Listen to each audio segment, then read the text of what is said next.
Hey there, dreamers, it's Dave. I'm here with a special video today. I'm going to show you something that I've been dealing with recently as I've been considering the printed version of Dreamside Book 1.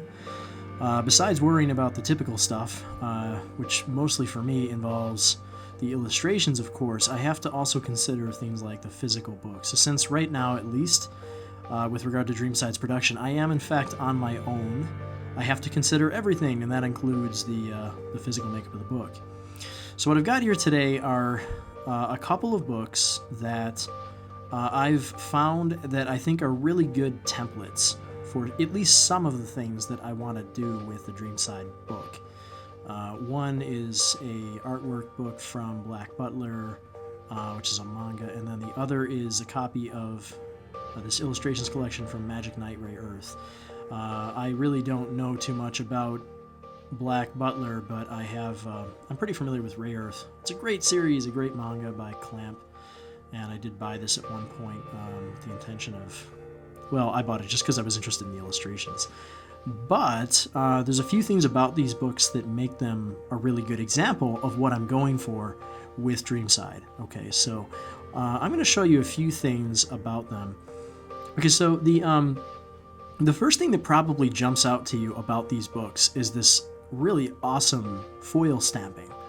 Okay, so on Magic Knight Ray Earth, you can see it's got this gold foil stamp.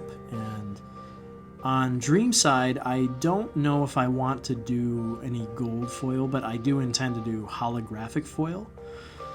And holographic foil is what gives it that sort of rainbow spectrum effect, if you've ever seen it on books or basically anything that uses holographic foil. It gives it that really cool multi-hued effect. And for a project like Dreamside, which involves rainbows in the story, I think that's a really appropriate choice. So I'm going to be using foil stamping, and you can see how it just shimmers off the cover like that. It's a cool thing. It's a cool thing that you can add to it. On Black Butler, it's got the same, but of course it's silver.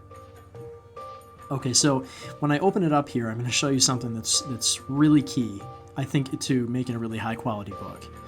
So I just laid it flat, and you'll notice right off the bat, it lays open, flat. It doesn't close on me like a lot of hardcover books that I see made today. And notice when I flip to the front like this, it still is able to lay open. Okay, so you know, if you ever held a book that has a really stiff binding, it tends to close on you. And so what I love about this is that it's able to show you the best representation of the spread, okay, the left and right side of the paper. And I don't lose a lot of information. So that's because of this. Notice in the binding, it actually picks up a little bit like this when it's open.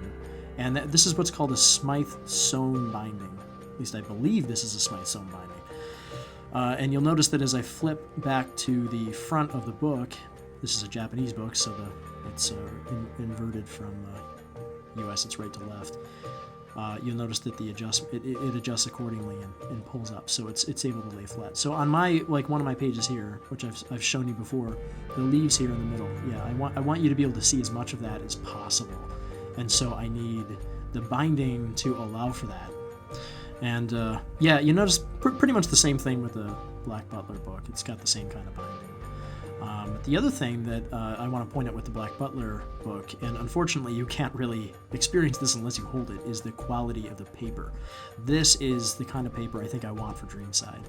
It's thick, it's textural, and it's laminated, but in a subtle way, so it's not too glossy, and I think it really pops the colors out.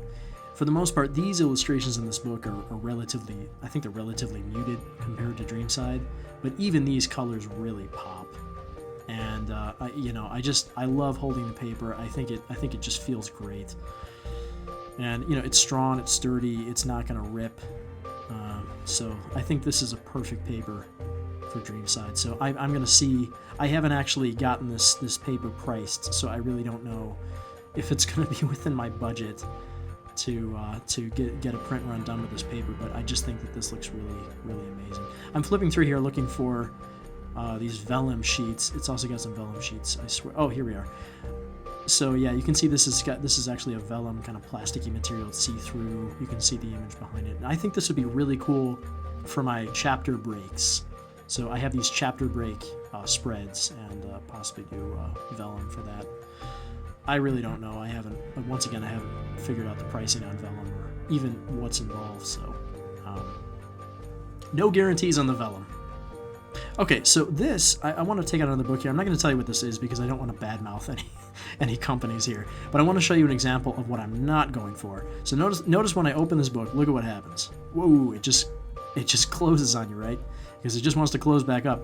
Because this is a really stiff binding. Look at how I have to hold it open just to be able to check out the artwork. I know that we've probably all experienced trying to read books like this, and it's just really annoying.